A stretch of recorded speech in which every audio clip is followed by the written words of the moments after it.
پھر اس پر بات کرتے ہیں۔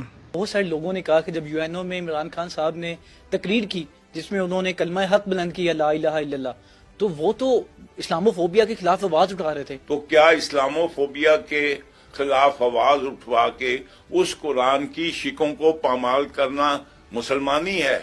کیا اللہ تعالیٰ نے سورہ مومنون میں نہیں کہا کہ مومن مرد اور مومن عورتیں اپنی شرمگاہ کے امین ہیں؟ اگر آپ اپنی شرمگاہ کے امین نہیں تو صادق اور امین کہاں سے ہو گئے؟ کیا یہ محراب و ممبر رسول کے محافظ ہیں؟ ہوں کیا کرتے ہو آپ کا دماغ کام نہیں کرتا ہے؟ آپ مسلمان نہیں ہو؟ دیکھیں اس وقت اس وقت کیا تم وقت کی مسلمانی ہوتی ہے؟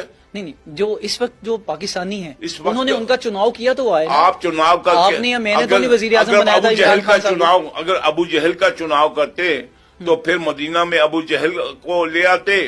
کیا مدینہ میں کیا کسی ریاست مدینہ میں کوئی چرچ بنایا تھا، کوئی سیناگوگ بنایا تھا؟ تم کتنے گدھے ہو، میں تمہارے ساتھ انٹرویو نہیں کرنا چاہتا۔